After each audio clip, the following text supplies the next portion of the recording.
Buenas noches.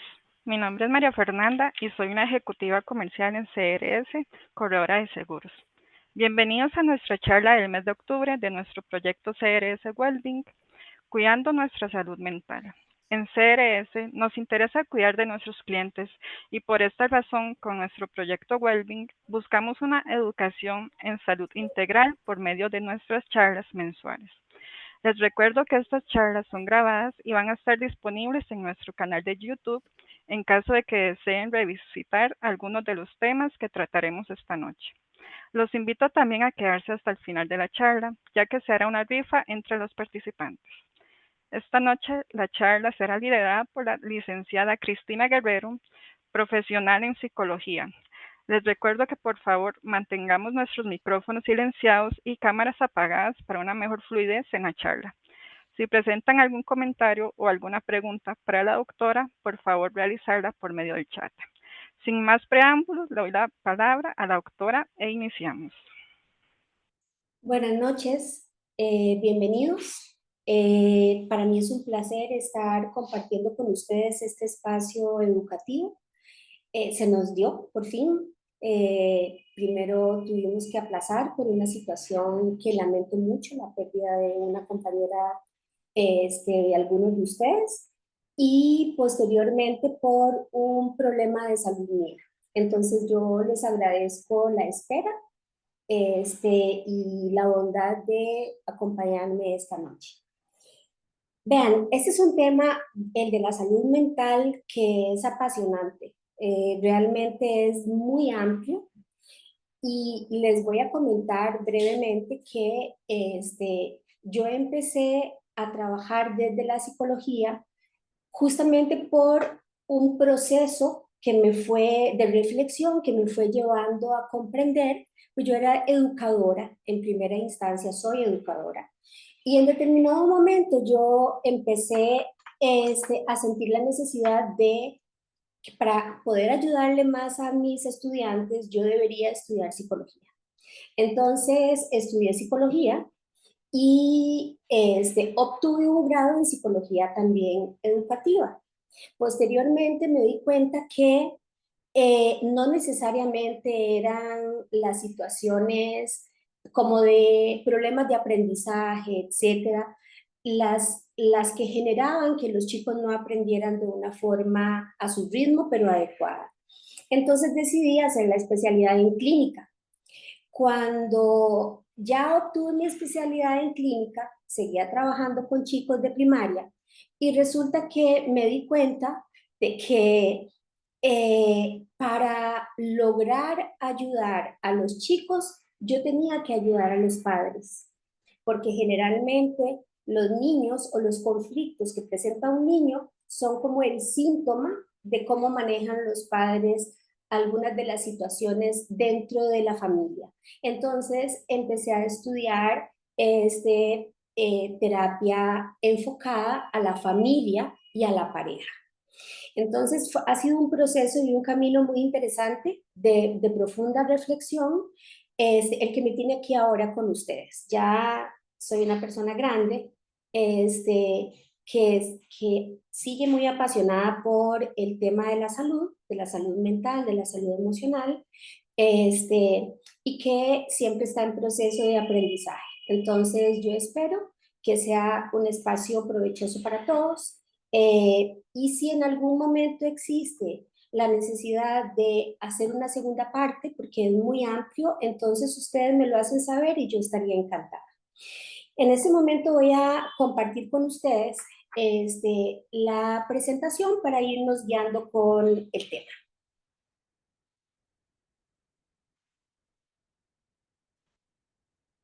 Ok, vamos a empezar.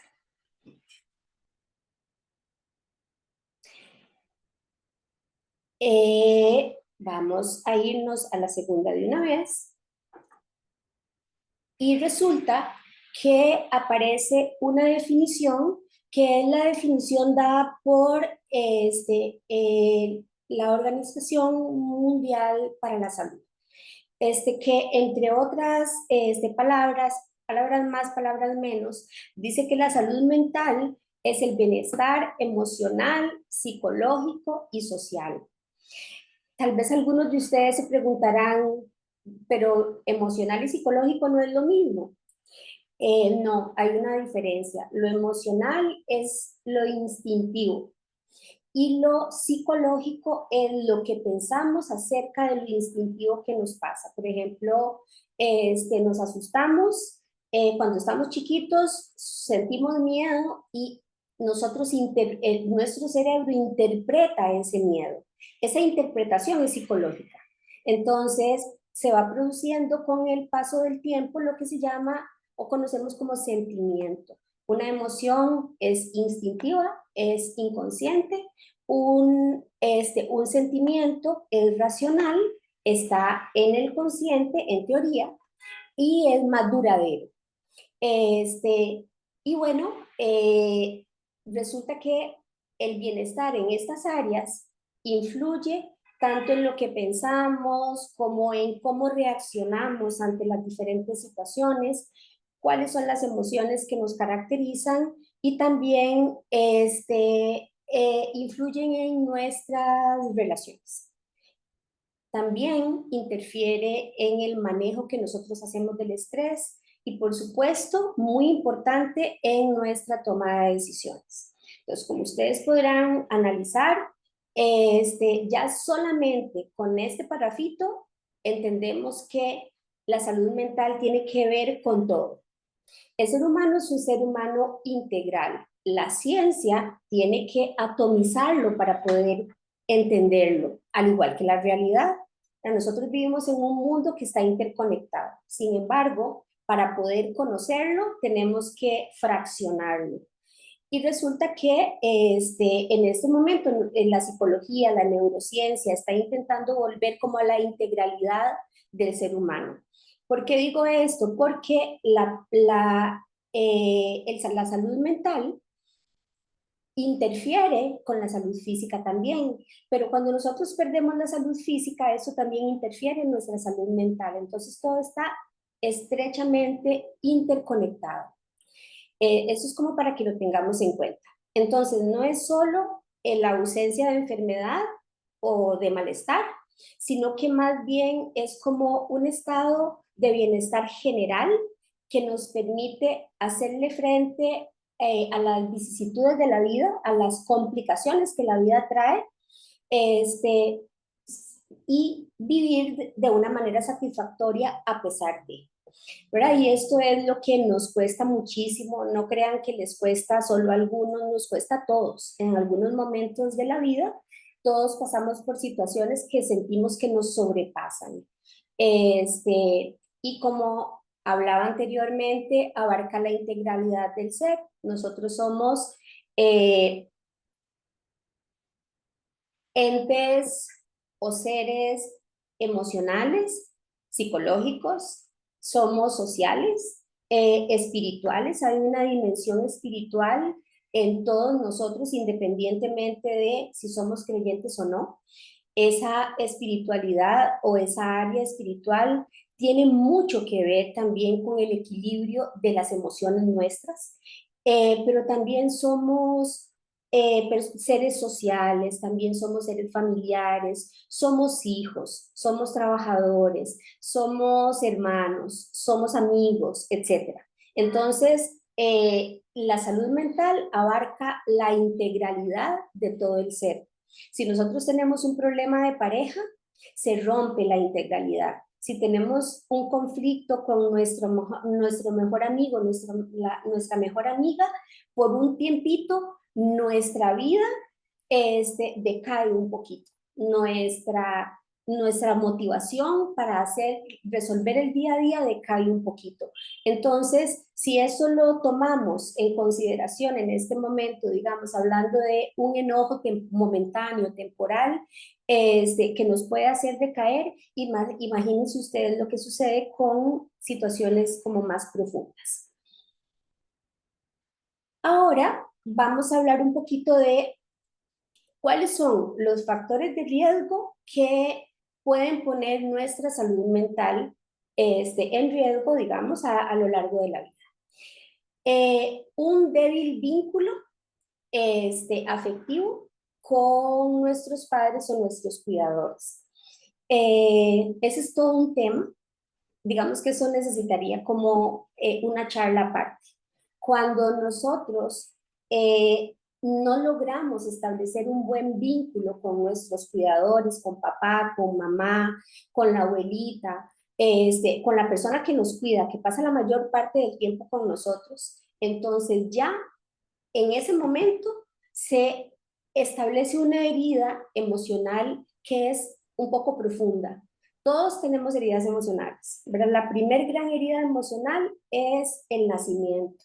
Pasamos del vientre materno, pasamos de un ambiente cálido, donde estamos protegidos, donde no tenemos que hacer absolutamente nada para alimentarnos, nos sentimos frío, a pasar por un canal uterino muy estrecho, y a comprender que un displacer que siento, que posteriormente voy a entender que es hambre, yo solamente lo puedo manifestar llorando, ¿verdad? Entonces, la primera gran herida emocional es el nacimiento. Entonces, por eso yo les digo que no existe un ser humano que no tenga una herida emocional. Eh, los vínculos afectivos que los niños o que los padres establecen con los niños no solo tienen que ver con el padre o la madre, tienen que ver con la percepción que el niño hace de las interacciones que tienen. Entonces es bastante complejo porque no necesariamente el vínculo va a estar debilitado porque papá y mamá no estuvieron presentes, ¿verdad? Y además, la salud mental nuestra en la adultez no es responsabilidad de mamá y papá, es responsabilidad de cada uno. Papá y mamá hicieron lo mejor que pudieron con las herramientas que tenían. Sin embargo, eso no quiere decir que no, la crianza no haya dejado algunas heridas emocionales. Otro factor de riesgo, un mal ejercicio de la autoridad parental. Por ejemplo, papás que son demasiado estrictos y que reglan demasiado el espacio del niño, o papás que son demasiado permisivos, papás que son muy autoritarios. Entonces, un mal ejercicio de la autoridad también va a poner en riesgo ya la salud emocional y la salud mental del menor como del adolescente y del futuro adulto también, porque no va a leer la realidad de la misma forma. Eh, Muy importante, y eso también se construye durante la niñez y la adolescencia, es la pobre aceptación de la imagen corporal. Si algunos de ustedes pasaron por la adolescencia sin tener problemas de imagen corporal, mis respetos, porque yo creo que son los menos que los más. Eh, Esto de la imagen corporal es compleja, porque también es una percepción y resulta que el constructo social que nosotros tenemos lo que es la belleza influye mucho. Y nosotros estamos, o los medios, las redes sociales, etcétera, nos venden una fantasía que no es real, y es que todos tenemos que tener cierta altura, cierto color de ojos, cierto color de cabello, ciertas medidas para ser agradables a la vista, para ser bellos. No se nos enseña que la belleza viene en muchos tamaños, en muchos colores, etcétera, etcétera. Entonces, generalmente, los adolescentes no tienen una buena imagen corporal.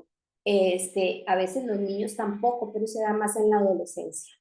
Y eso puede perdurar durante toda la vida y, por ejemplo, se puede, si ha habido problemas de imagen corporal, cuando vayan a haber cambios en la vida adulta, viene un hijo y se pierde la figura que se tenía, va a venir otra crisis por imagen corporal. Cuando se llegue a la menopausia y subimos de peso, va a venir como otro quiebre en la imagen corporal. No quiere decir que no nos podamos recuperar, pero sí creo que lo adecuado sería sanar cómo nos vemos a nosotros mismos para que no nos cueste levantarnos posteriormente. Si alguien tiene alguna duda, me lo hacen saber, por favor. ¿Ok? Por supuesto, a lo largo de la vida, nosotros vamos a sufrir pérdidas. Entonces, las pérdidas, eh, cuando se es niño de papá, de mamá, de abuelita, de una mascota, por ejemplo, van a traer problemas a la salud mental. Y dependiendo de cómo se resolvieron esas pérdidas cuando seamos adultos, las pérdidas nos va a costar más resolver el malestar emocional. ¿Por qué? Porque ya vamos a haber construido creencias sobre la pérdida y la pérdida la vamos a relacionar con la valía personal, ¿verdad? Y ambas cosas son diferentes. Uno puede elaborar una pérdida con dolor, siempre hay dolor cuando hay una pérdida, pero sin sufrimiento. Cuando uno no lo logra y tiene una noviecilla y termina, o viene un divorcio y se da un duelo muy patológico, uno tiene que buscar la raíz, dónde se originó esa dificultad para cerrar ciclos, por ejemplo. Luego, las pérdidas económicas o los problemas económicos. Digamos que la pandemia vino a enseñarnos a nosotros, a los que no habían padecido de crisis económicas, nos vino a mostrar que todos podemos pasar por una crisis económica y que hay personas que pasan por crisis económicas no una, ni dos, ni tres veces en la vida. Nacieron en crisis económica y de repente toda la vida pasan resolviendo la situación del dinero. ¿Ok? Entonces, esta también es muy importante. Cualquier tipo de agresión vivida, ya sea en la adultez, pero sobre todo en la niñez, va a generar un riesgo más importante todavía en la salud mental. Por acá creo que tengo dos preguntitas. Vamos a ver.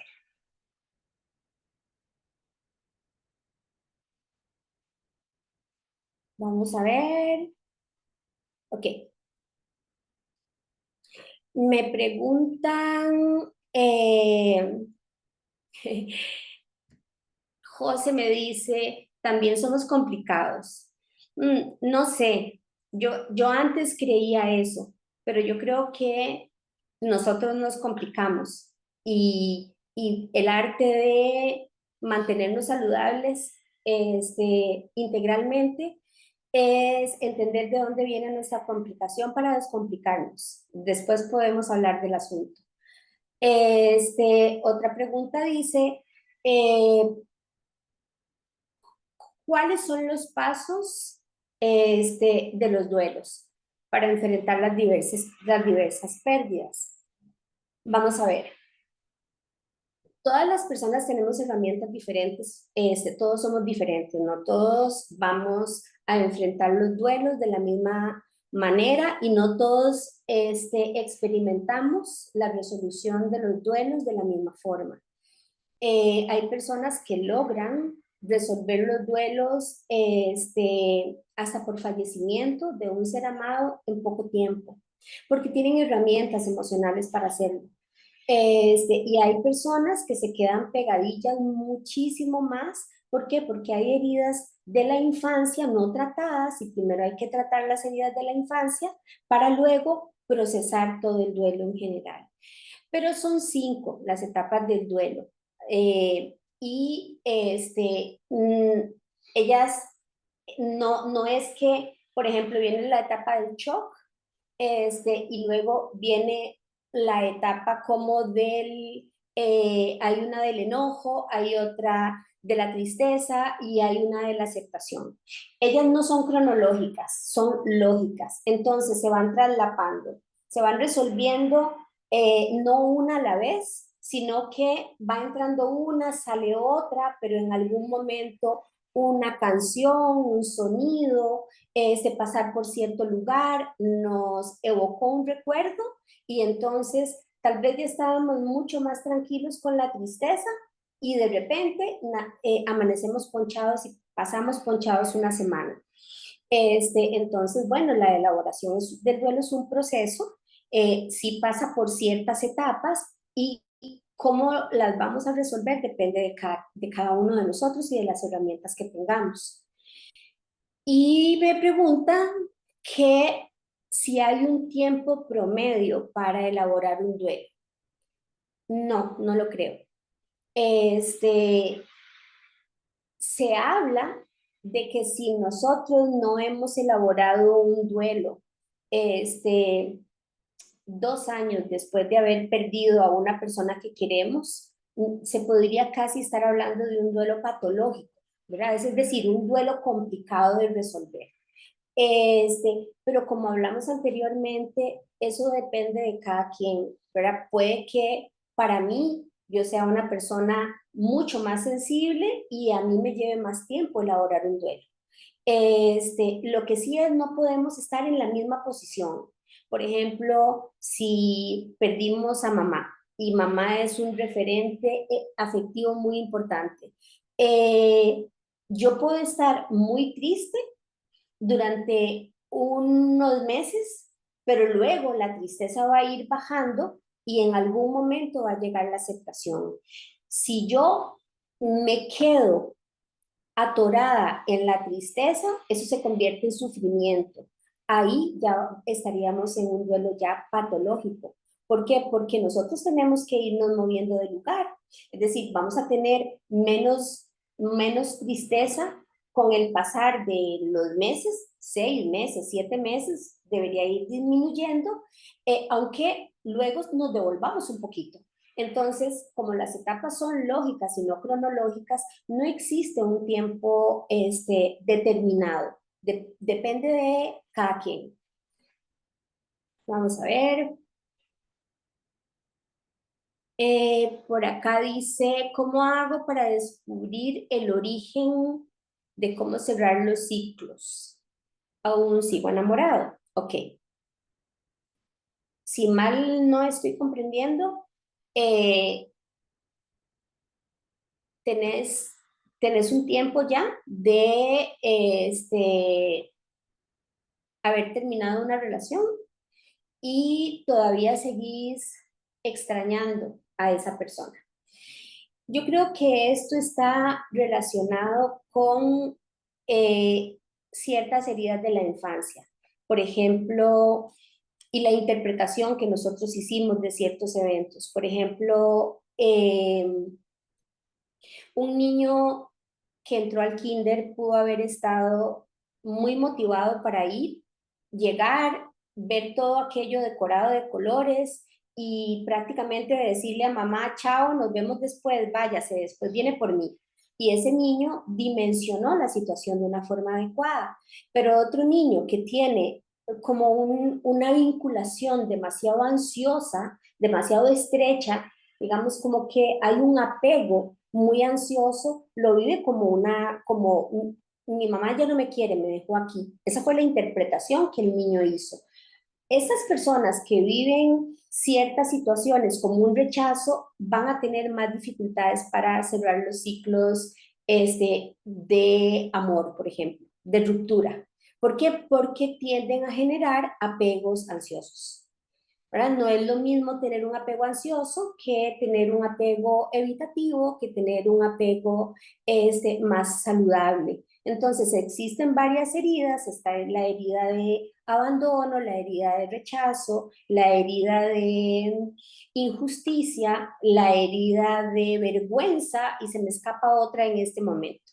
Entonces, la elaboración de las rupturas amorosas tiene mucho que ver con esto. Entonces, yo te diría que el asunto sería analizar cuál de estas heridas o cuáles de estas heridas no te permiten sanar. Creo que sería lo correcto. Yo creo que ahí es necesario buscar apoyo terapéutico.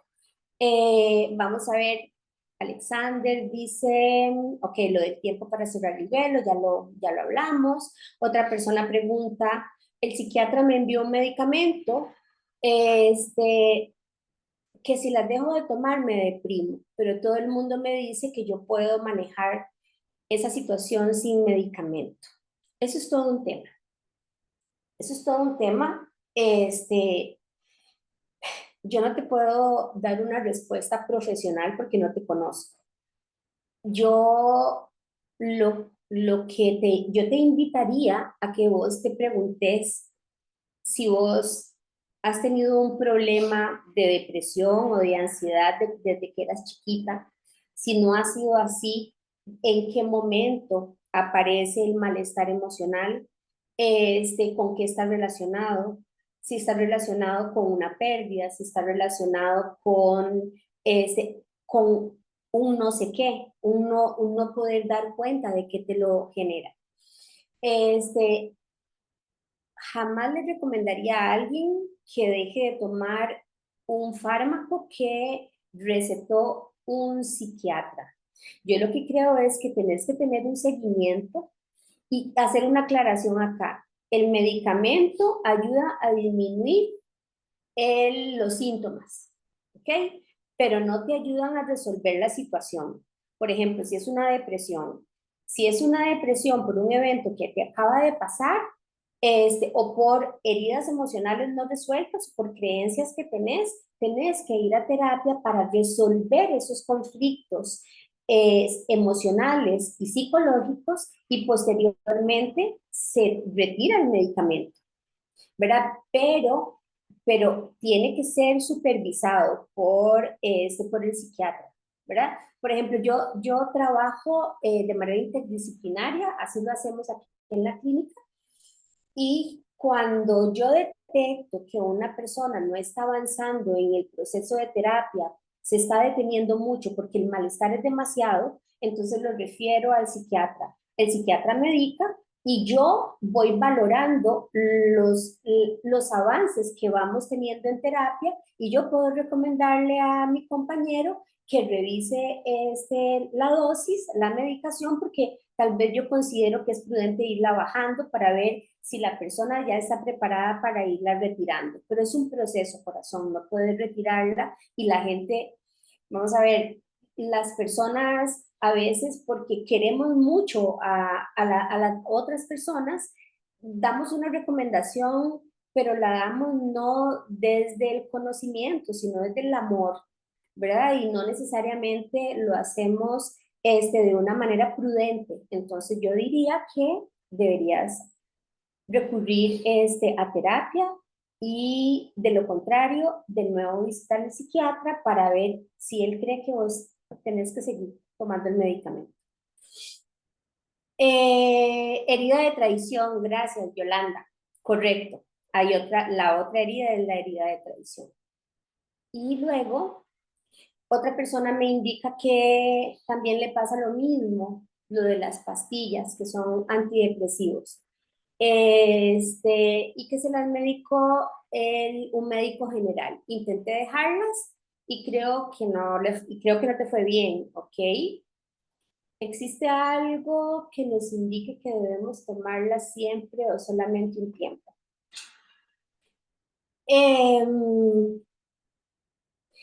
Hay un efecto rebote. Bueno, primero, existe un proceso para dejar la medicación. La medicación no se corta de un día para otro. Nosotros lo que hacemos es bajar dosis primero durante 15 días. Luego empezamos a tomar un día sí, un día no el medicamento. Y así pasamos 15 días. Y luego pasamos otros 15 días tomando el medicamento cada 2 días. Y así duramos 15 días también. Y por último, cada 3 días, que es casi un placebo, pero cada 3 días, eso es para ayudarle al cerebro, al organismo, a no echar tanto de menos la estimulación de la dopamina y de la serotonina, en este caso. Entonces, a veces las personas dicen, es que me la dejé de tomar y sentí mucho malestar y tuve que volver a tomarlas. Tal vez es que no las dejó llevando el debido proceso, ¿verdad? Ahora, la respuesta concreta a la pregunta de si una persona debe tomarla toda la vida es cuando se trata de un trastorno mental de complejo manejo y hay antecedentes familiares y puede tener un componente genético. Entonces podríamos ahí hablar de que tal vez esa persona sí deba tomar un tratamiento tal vez de por vida, ¿verdad? O sea, eh, yo rara vez me he topado con esos casos, sí con casos de tomar el medicamento por un tiempo y después dejarlo, pero sí existen personas, por ejemplo, trastorno bipolar, trastorno depresivo progresivo, trastorno límite de la personalidad, esquizofrenia, son trastornos mentales que tienen que ser medicados para siempre. ¿Ok? Hola, y cuando tienes una relación que es un sub y baja, ajá, y a veces no existes, ok. No sé, te preguntaría, ¿por qué te quedarías en una relación que no te brinda estabilidad? ¿Verdad? O sea, yo creo que aquí tiene mucho que ver esto que les mencioné, así como una pincelada de conocerse a uno mismo, el autoconocimiento y el amor propio. ¿Verdad? Eh, Puede que uno tienda a regresar a una relación que se tornó tóxica, por ponerle el nombre que ya está muy generalizado, bastante manoseado. Pero a veces simplemente porque no nos detenemos a analizar qué es lo que merecemos. Nosotros merecemos que se nos trate con respeto, nosotros merecemos que la otra persona nos dé el valor que nosotros creemos tener o no sabemos cuál es el valor que tenemos. Eh, Nos da la estabilidad que nosotros sí logramos darle. O es al revés, yo no logro tener estabilidad, no logro darle estabilidad a mi pareja, ¿para qué me voy a quedar ahí? Entonces yo creo que a veces es como la capacidad de interiorizar, de estar con nosotros mismos, a veces nos da la respuesta a esas preguntas. ¿Por qué se puede dar el apego evitativo? Ok, el apego evitativo, este, en teoría, se da porque se tuvo una vinculación parental muy asfixiante. ¿Verdad? O sea, es como no podías hacer nada, todo te lo resolvía mamá y papá, te puedes caer, no te puedes subir ahí, etcétera, etcétera. Entonces, fue tanta la presencia, fue tanto la sobreprotección que nosotros cuando somos ya adultos y empezamos a relacionarnos de manera romántica, nos da miedo volver a caer en una relación absorbente. Entonces, o nos da miedo inclusive el dolor, por ejemplo, cuando también se puede dar el apego evitativo cuando este, no, sentimos que no se nos dio el suficiente afecto. ¿Qué genera esto? Miedo al dolor, miedo a que me vuelva a pasar. Y si yo tengo miedo a que me vuelva a pasar, yo me acerco a la persona, pero cuando yo siento que me puede lastimar, yo me alejo. Entonces, ese es un tipo de efecto de el haber vivido como falta de afecto durante la niñez también. Entonces, yo creo que esas son las dos causas de mayor recurrencia con respecto al apego evitativo. Y es interesante porque las personas que tienen apego ansioso, que son los que quieren estar con la persona siempre y estar en contacto y llamar todos los días, y por qué no me llamaste, y por qué no me escribiste, y anoche no nos dormimos con la videollamada, etcétera, etcétera, tiende a buscar personas que tienen un apego evitativo, ¿verdad? Porque esa energía es la que yo le transmito. Entonces ya yo logro detectar que una persona tiene un apego ansioso y yo que tengo evitativo necesito de alguien que esté tras mío, ¿verdad? Y se tornan en relaciones bastante complejas de resolver. Alguien me dice que sanar no es lineal totalmente. ¿Por qué no es lineal? Entre otras cosas, no es lineal porque la vida no lo es. Eh, si algo si algo tenemos claro es que no hay certezas en la vida, y que el cambio es parte de ella. Entonces, nosotros vamos a tener diferente tipo de conflictos a lo largo de la vida. ¿Cuál es la regla? O vamos a, ¿qué es vital para poder sobrellevar los cambios y seguir con la vida sin detenerse? Es la adaptabilidad. Cuanto más adaptables seamos, más resilientes salimos cada vez. Y cuando me llegue una nueva crisis, entonces voy a poder entender que el conflicto es parte de crecer, no lo voy a ver de una forma tan dramática, sino que voy a comprender que es algo que me está pasando por alguna razón, pero que ya va a pasar. Entonces uno lo vive de una forma más fluida, tal vez, esa es la palabra, pero no sin quejarse tanto, no sin verlo de una forma tan negativa. Yo creo que por eso es que no es lineal. Para sanar, nosotros siempre estamos en cambio, entonces siempre tenemos que estar buscando el equilibrio, siempre tenemos que estar buscando el equilibrio. Vamos a ver.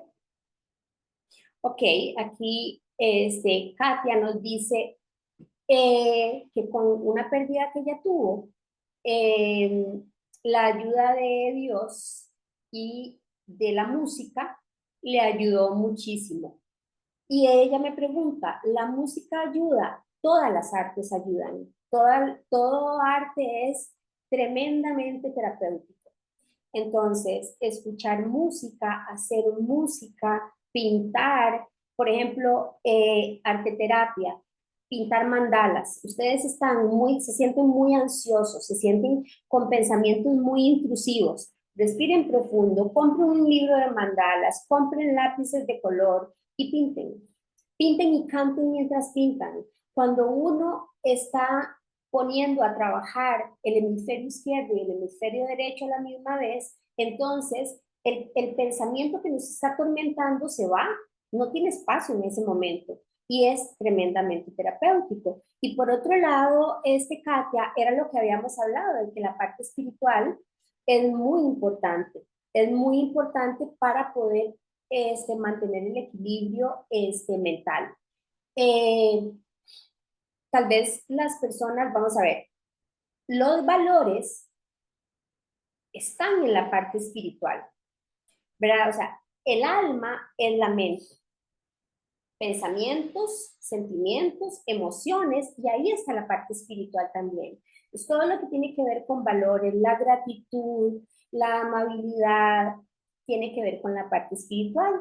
Entonces, seamos creyentes o no, sí tenemos una dimensión espiritual.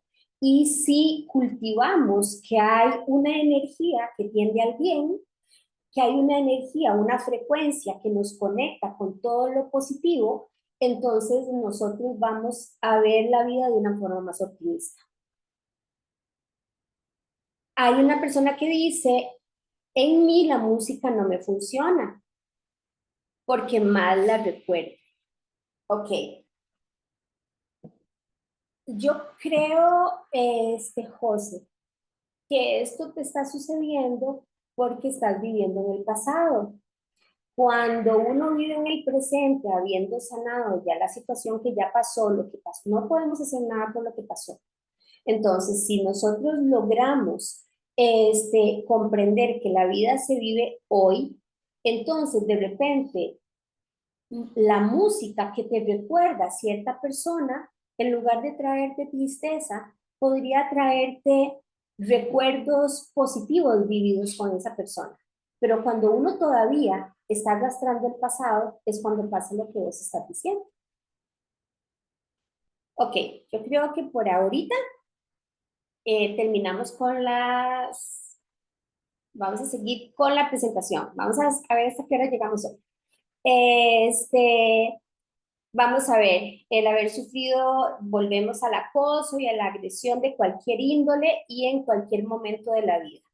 Niñez, adolescencia, adultez, desgraciadamente adulto mayor, cuando el adulto mayor es maltratado, el adulto mayor es mucho más sensible y más vulnerable, este, por muchas razones, pero una que a mí me importa mucho es que el adulto mayor, hablemos de una persona de 70, 75 años, siente que ya no tiene metas en la vida, siente que ya es una carga.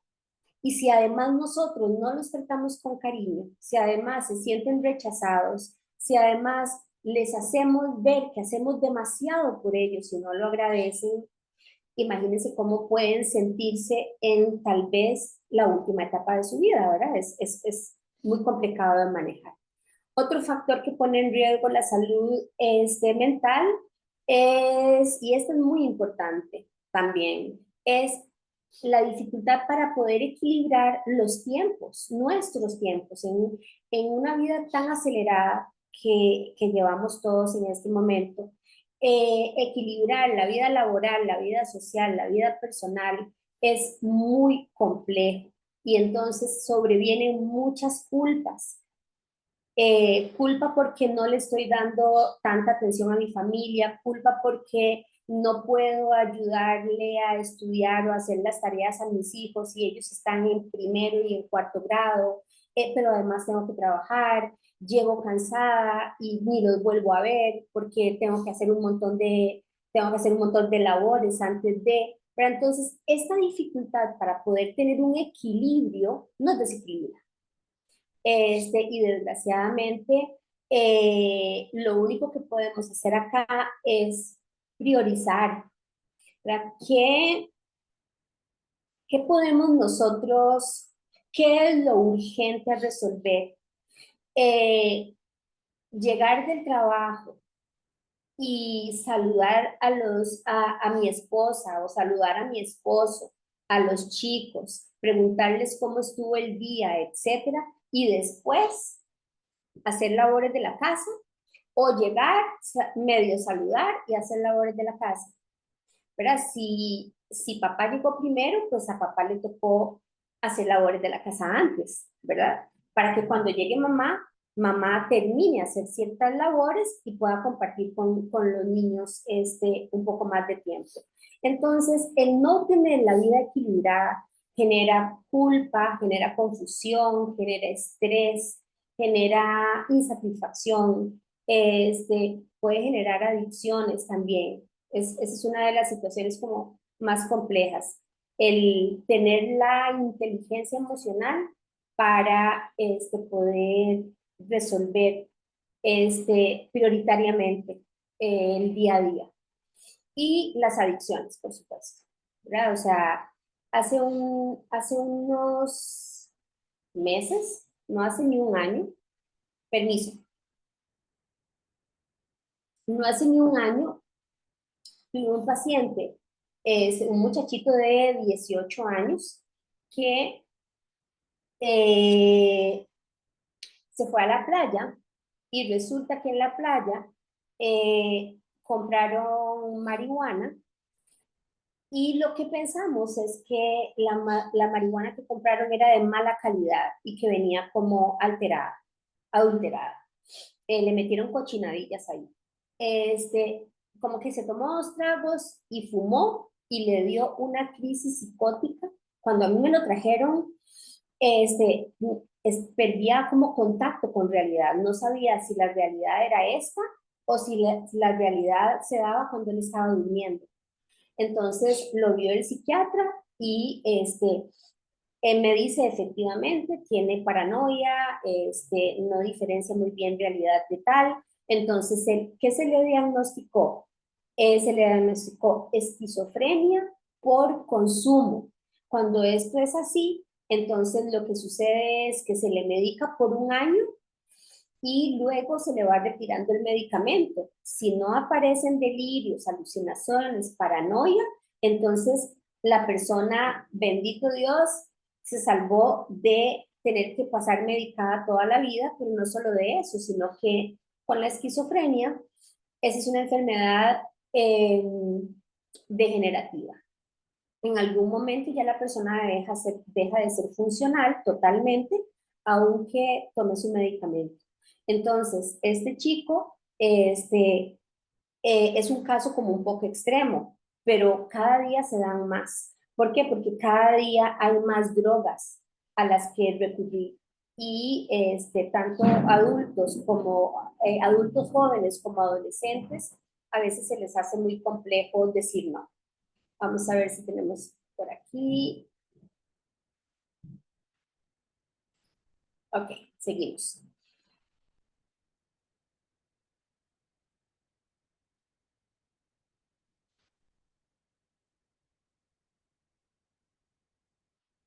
Vamos a pasar ahora.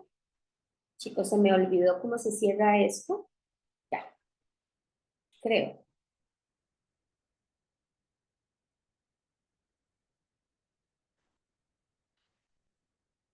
Sí, se me olvidó cómo se cierra el chat. Lo tengo acá.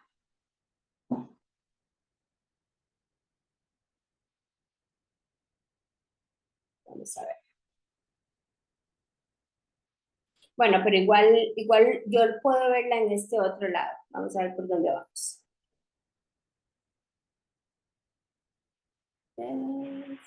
Doctora, se nos fue una pregunta de Silvia Acevedo, si gusta se la leo.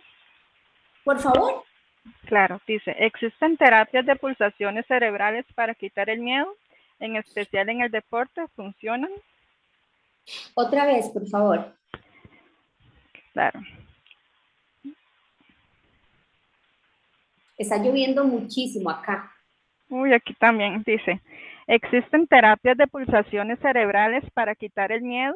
En especial en el deporte, ¿funcionan? Ah, ok, ya la encontré. Existen terapias de pulsaciones cerebrales. Usted me estará hablando, Silvia, de la estimulación electromagnética craneal. ¿Será esa de la que usted me está hablando? Digamos, la estimulación electromagnética craneal es muy funcional para combatir depresión, ansiedad, y los miedos están relacionados con ansiedad. Entonces, si me está hablando de estimulación electromagnética craneal, creo que sí es posible. Y luego, el deporte es vital. O sea, eso es algo que todos debemos practicar para poder conservar la salud integral. Y no importa si es miedo, tristeza, pereza, hay, hay que practicar deporte, hay que hacer deporte. ¿Por qué? Porque eso nos ayuda a equilibrar la vida. Listo, te respondí. ¿Estás satisfecha con la respuesta? Por ejemplo, Silvia, yo te voy a comentar, cuando yo tengo un hijo, solamente uno, cuando yo me embaracé, el desorden bioquímico y hormonal que sufrimos todas las mujeres cuando estamos embarazadas, en mí se juntó, al parecer, con un problema de tiroides. Entonces fue tanto el desorden hormonal y bioquímico que mi cerebro dejó de producir la melatonina en la cantidad adecuada para que mi cerebro entienda que tiene que descansar. Entonces, yo duermo alrededor de 3 horas por noche, a veces dos y a veces una, como hoy, por ejemplo, dormí 1 hora. Eso desde hace 33 años. Y cuando yo me hice una simulación electromagnética craneal, hace unos años, que me la tengo que volver a hacer, y me ayudó por 1 año, 2 años, a dormir 5 horas seguidas sin tener que utilizar ningún medicamento. Entonces, la estimulación electromagnética craneal realmente es sumamente funcional. Entonces, yo te diría que la respuesta es sí. Vamos a ver, características de las personas que gozan de una buena salud mental. Bueno, son personas que se conocen. Vamos a ver si estamos, es esta. Ahí estamos. Son personas que se conocen y que se aceptan. Esto suena sencillo, pero es sumamente complejo. Eh, ¿Por qué es complejo? Porque es un viaje al interior de uno. Es eh, saber quién es uno, ¿verdad? Realmente tener conciencia de quién soy. ¿Verdad? No, por ejemplo, si yo les preguntara a ustedes quiénes son ustedes, probablemente me dirían su nombre, eh, su estado civil, eh, la profesión que ocupan, lo que les gusta, y nada de eso me dice quiénes son ustedes, ¿verdad? O sea, se necesita como de una exploración como más profunda, que tiene que ver con cuáles son mis sombras o mis áreas a potenciar y cuáles son mis virtudes, sin tener ningún tipo de vergüenza en aceptar las sombras. Todos tenemos sombras. Cuanto más oscura sea una sombra, más luz en potencia es. Por ejemplo, si una persona tiene muy mal manejo de la frustración y entonces es explosivo, impulsivo, a veces agresivo, y es muy marcado cuando esa persona logre dominar y controlar esa impulsividad, se va a convertir en una persona maravillosa y va a ser un ejemplo en el área del autocontrol.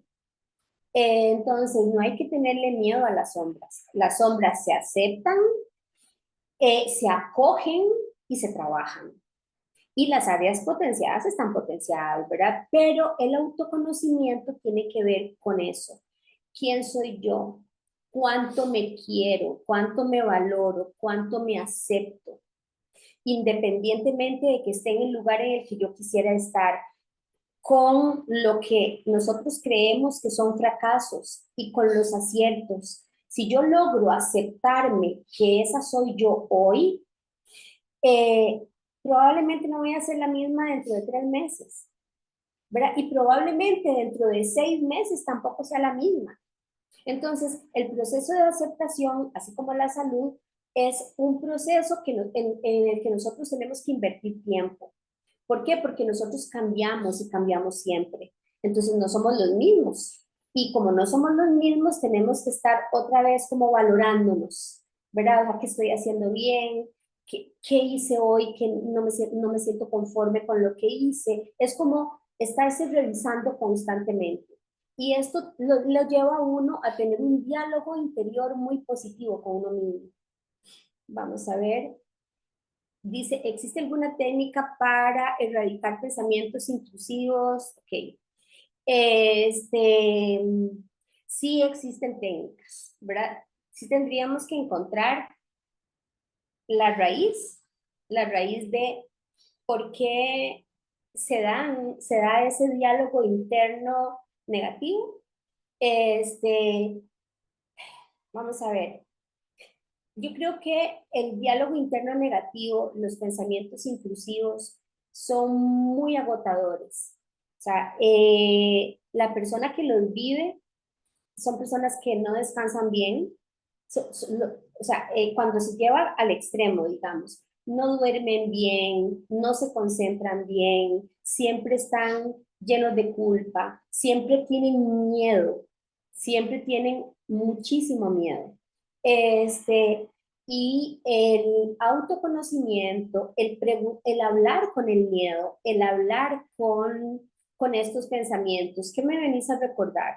O sea, si yo me trato mal, entonces yo recurro al autoconocimiento. Por ejemplo, hoy no hice una buena presentación porque dormí poco y me desconcentré. Ok, me pudo haber pasado, me puede pasar. Pero eso me define, no me define. Simplemente habla de que se presentó una situación que tal vez me desbordó, pero a mí no me define eso. A mí me define quién soy yo. Y yo no soy nada más el error, yo soy el proceso de aprendizaje que yo tengo. Entonces, sí existen técnicas, pero yo creo que son de las personas que más necesitan procesos de acompañamiento terapéutico. Dice, sí, todos somos cambiantes emocionalmente, por eso somos complicados. Eh,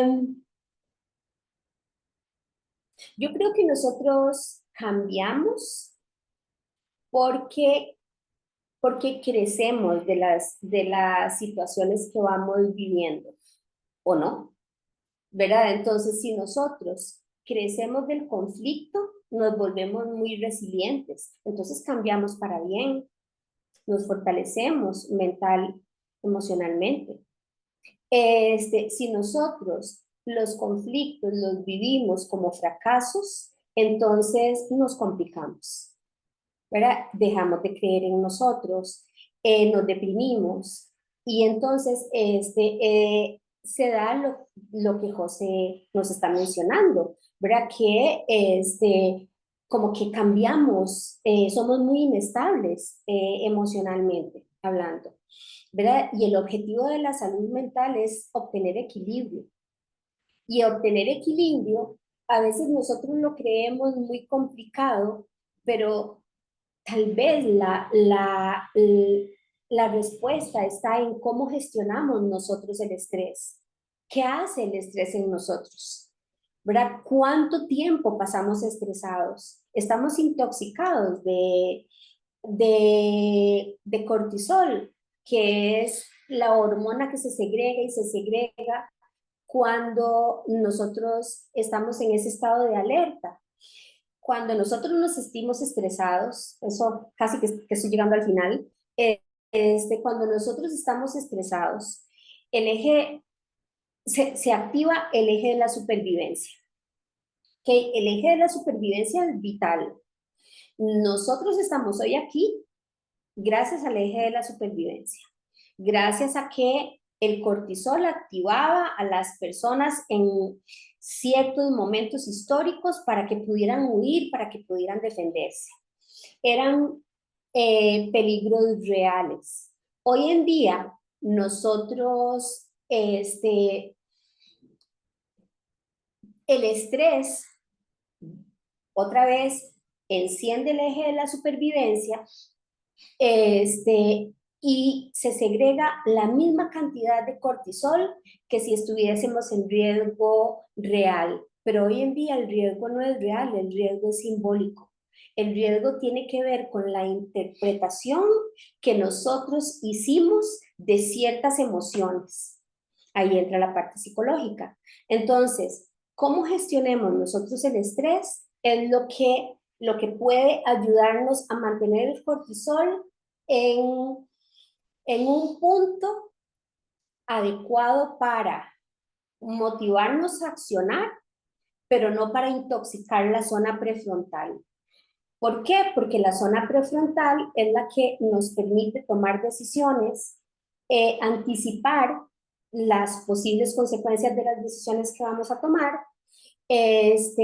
nos permite actuar con sensatez, etcétera, etcétera. Una persona que tiene nublada la corteza prefrontal es una persona distraída, una persona que es muy cambiante en su estado de ánimo, es muy irritable o a su vez hipersensible, llora con mucha facilidad, se resiente con mucha facilidad, explota con facilidad, ¿verdad? Entonces todo esto está relacionado con el mal manejo del estrés. Nosotros, es como el objetivo de la salud mental, es poder hacer una buena gestión del estrés para que el cortisol no nos inunde, pero también es poder manejar la realidad y no vivir en el mundo imaginario de las redes sociales y de la satisfacción inmediata, porque entonces, ¿qué es lo que se segrega cuando nosotros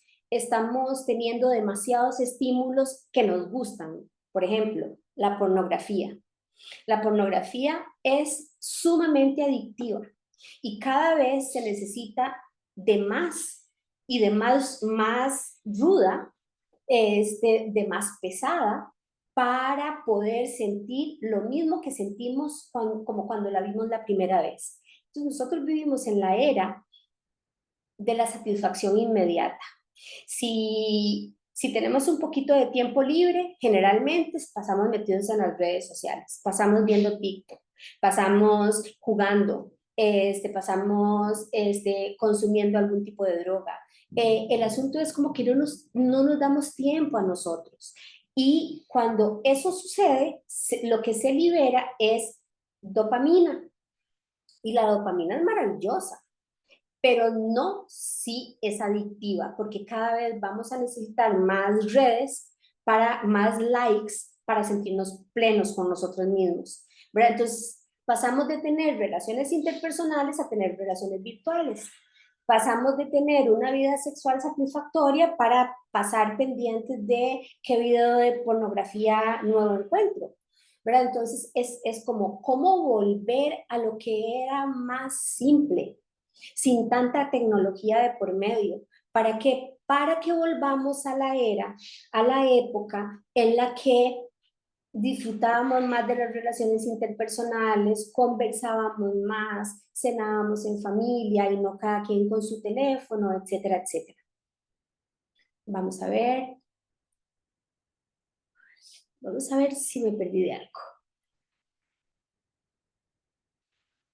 Muchas gracias, Carla. Muchas gracias. Este, hay una persona por acá, Silvia, dice, todavía en pleno siglo XXI, la mayoría de la gente piensa que para buscar ayuda psicológica hay que estar loco. Mucho tabú aún con este tema. Me parece que luego de la pandemia la gente ha tomado más conciencia de la búsqueda, de la necesidad de buscar ayuda terapéutica. Sí. Eh, Durante la pandemia sucedió algo maravilloso, pero también algo que es muy atemorizante y que nos tiene a todos los expertos en salud mental, psiquiatras, neurólogos, psicólogos clínicos, como en guardia. Y es que nos dimos cuenta de que nosotros creíamos que teníamos control. Lo que nosotros podemos controlar es lo que pensamos, lo que sentimos, y lo que hacemos, la forma de responder ante los estímulos del medio. Pero nosotros no podemos controlar lo que pasa. Nosotros no podemos controlar los pensamientos de otra persona, no podemos decirle a otra persona cómo debe de sentirse. Nosotros no podemos obligar a nadie a quedarse con nosotros y amarnos, ¿verdad? O sea, y esas son las situaciones que nosotros debemos ir aceptando, ¿verdad? Que las otras personas, que una persona tiene derecho a decidir hasta cuándo quiere estar con uno o no. Y que está bien que eso pase, porque eso me libera a mí también de estar con una persona que no me ama, por ejemplo. Que está bien que eso pase, que después de haber luchado por mantener una relación de pareja saludable, 5 años y ya nadie es feliz ahí, tal vez, tal vez lo más indicado sería despedirnos de la persona.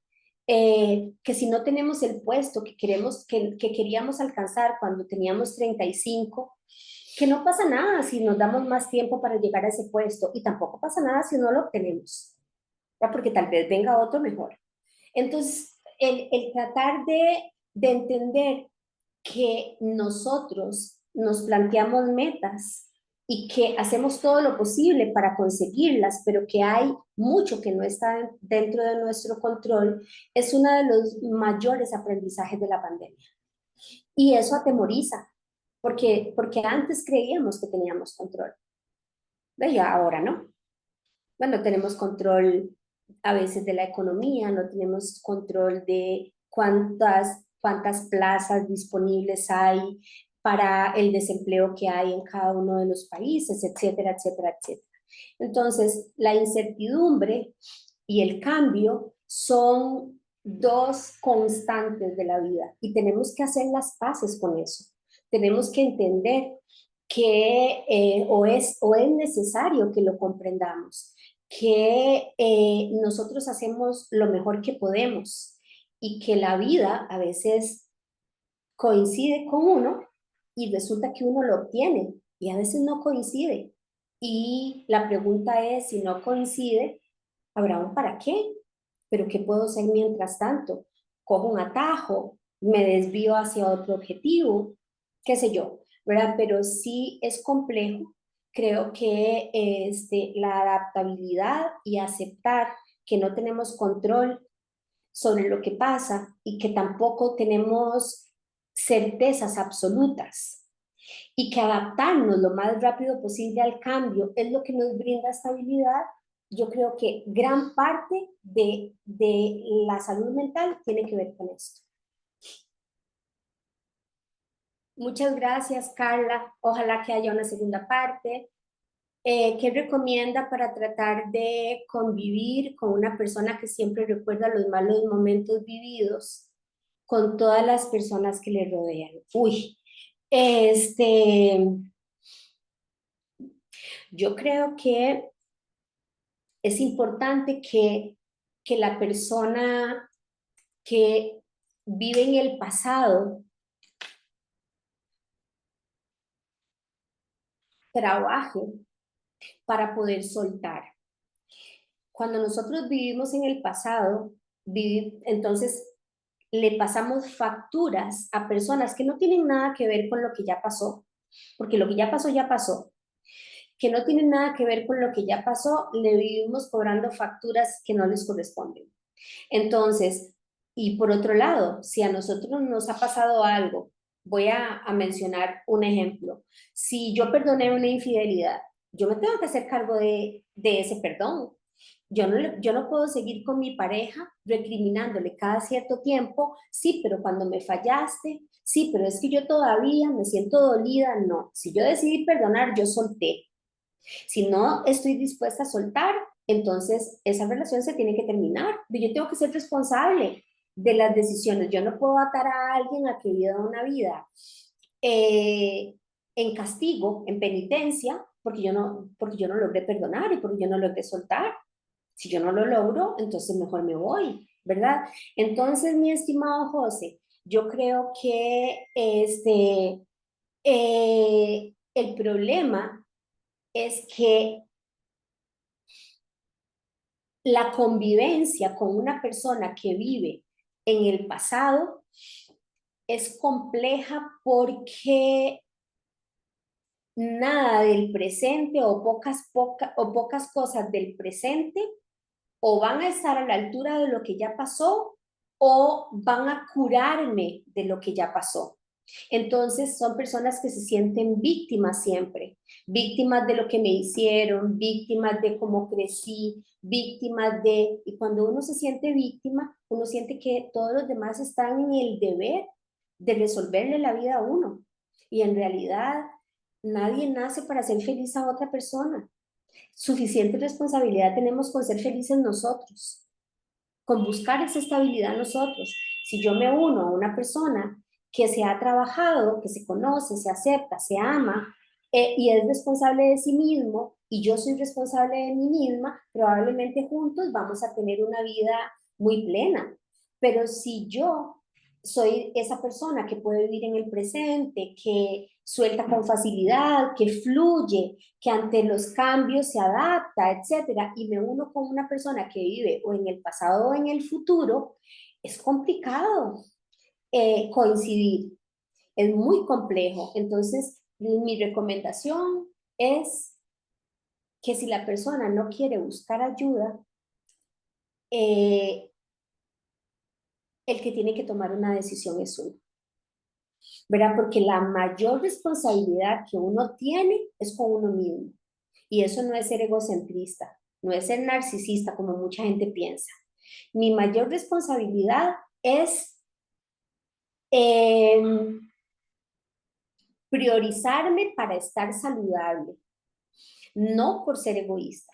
Entonces, si yo tengo control de mis emociones, de mis pensamientos, de mis decisiones, asumo las consecuencias de mis decisiones, las proceso, no estoy responsabilizando a nadie de que yo me sienta bien o mal, sino que yo tengo que reconocer que las decisiones que tomé me pueden salir bien o no, pero yo no puedo responsabilizar a nadie. No es que mi jefe es X o Y, puede existir, no digo que no, Pero no es eso lo que nos hace la vida de cuadritos, es entonces quedarnos en ciertos lugares en donde no nos sentimos respetados, ¿verdad? Entonces yo sí creo, José, que es complejo si la persona no se quiere tratar, ¿verdad? Porque ahí el gasto emocional es tuyo, es un gasto emocional muy grande y vos tenés que tomar una decisión y la decisión es, ¿estás dispuesto a quedarte viviendo con una persona que tiene esas características sin que te robe la paz? Adelante. Pero si eso a vos te bota constantemente y eso te hace ser inestable a vos también, creo que tendrías que priorizarte vos.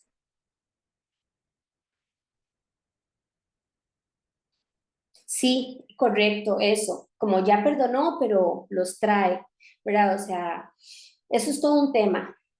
Cuando yo trabajo terapéuticamente hablando, me encanta trabajar en que la gente se adueñe de sí misma, entienda que la mayor responsabilidad que tiene es consigo mismo, consigo misma, y que no puede ir de víctima por la vida, que tiene que responsabilizarse y que no es responsabilidad de tu hijo hacerte feliz, no es responsabilidad de tu esposo hacerte feliz. ¿Verdad? Vos tenés que quererte lo suficiente como para pedir que te traten con respeto. Vos tenés que priorizarte para que estés saludable. Vos tenés que amar y amarte mucho para poder amar, ¿verdad? O sea, hay máximas en la vida que dicen que uno no puede amar a lo que no conoce. Eso es ciertísimo, ¿verdad? Uno no puede amar si no se ama a uno mismo. Primero tiene que amarse uno mismo y después puede amar sanamente a otras personas. Uno puede amar, pero de manera insana cuando uno no se conoce y no se acepta. Entonces, hay amores que son sumamente insanos y generan mucho dolor y deberíamos salirnos de esos entornos. Hoy estuve en consulta psicológica, me ayudó mucho en realidad, si tenemos un poquito.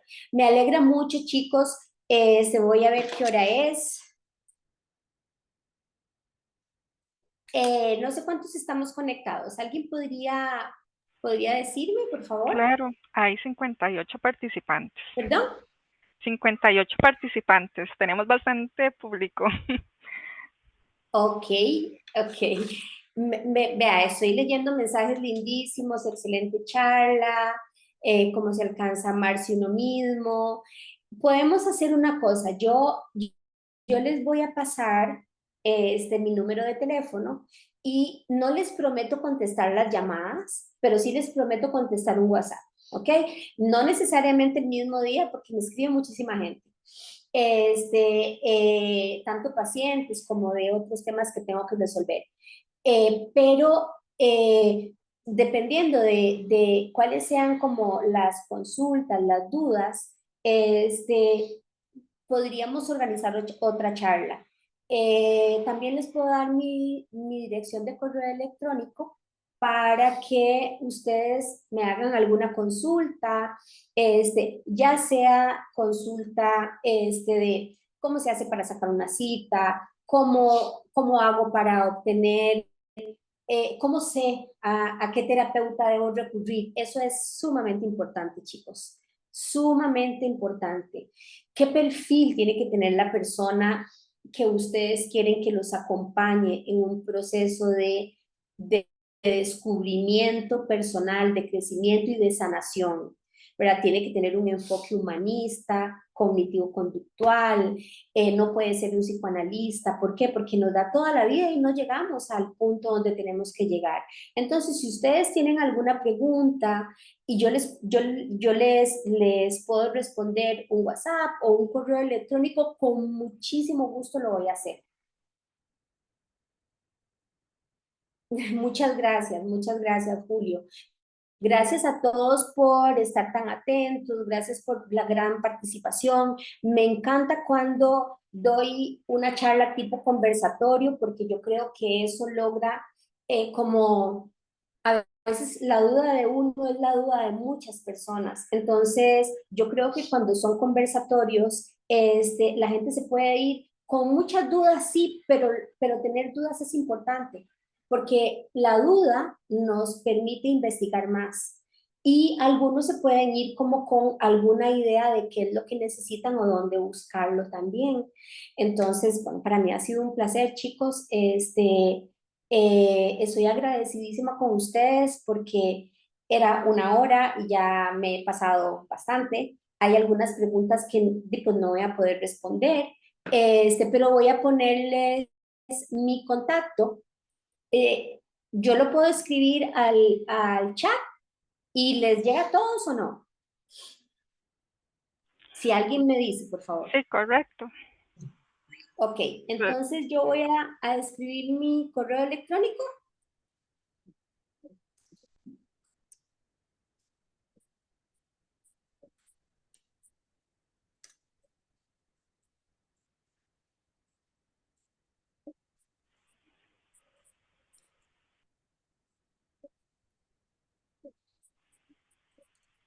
¿Cuál es el arroba acá? El... Chicos, es que está en mi computador. no se El, preocupe, doctora. el enter, Más, enter.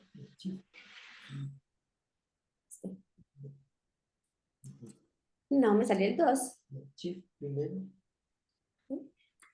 Ay, listo. Ya aprendí. Ok. Aquí está mi dirección de correo y este es mi número de WhatsApp, ¿ok? Ustedes me escriben y yo con mucho gusto me estoy comunicando con ustedes. Muchas gracias por acompañarme, que tengan feliz noche y mucho mejor fin de semana. muchas Recuerden gracias, doctora. descansar con mucho gusto, corazón, encantada. Eh, Cualquier tema que necesiten, ustedes mídanlo con las preguntas que se hicieron y yo con mucho gusto estoy a la disposición. Sí, muchas gracias. La salud mental es igual, sino más importante que la salud física. Y es muy importante que sintamos, porque al retener nuestros sentimientos, eso puede llegar a consecuencias más severas. Entonces, algunos días vamos a sentirnos bien, luego va a doler. Sanar requiere tiempo y mucho amor propio en cualquier parte del proceso en el que nos encontremos. No olvidemos que estamos avanzando, así que tratémonos con demasiado amor, seamos pacientes con nosotros mismos, disfrutemos nuestro proceso, recordemos que todo lo que estamos viviendo nos va a enseñar algo. Sonriamos y aquí estamos para servirles. Entonces, doctora, le agradecemos demasiado, fue una charla bastante enriquecedora. Y Me alegra mucho. para finalizar, les recuerdo que esta charla ha sido grabada y estará disponible en nuestro canal de YouTube. En caso de requerir el link, por favor, escríbanos al correo donde recibieron el link de acceso a esta charla. Perdón, Ahora perdón, bien, perdón. Me están diciendo que no se ve la dirección de correo electrónico. ¿Será que cometí una imprudencia y no lo tengo que dar? eh, Usted me dice, si no es prudente, porque ustedes tienen esa política y yo me equivoqué, me disculpo. No hay problema, doctora. Lo que usted puede dar es su información, incluso nosotros lo podemos enviar al correo de inscripción. Ok, yo mandé mi número de teléfono y yo no sé si puedo enviar el... Ustedes tienen mi dirección de correo, yo creo. Sí, sí, correcto. Entonces nosotros Ustedes la les dan. podemos estar enviando, sí, a los participantes de la Ok, charla les podemos estar enviando su información. ok. ahora bien, pasamos a la rifa. El ganador es José Paz. Muchas felicidades, le estaremos contactando por medio de la información que indicó a la hora de inscripción. Muchas gracias a todas las personas por unirse a nuestra charla. Esperamos que puedan participar en las siguientes charlas CRS Welding y muy buenas noches a todos. Buenas noches. Buenas noches. Gracias, buenas Buenas noches. noches, muchas gracias. Gracias, buenas noches, bendiciones.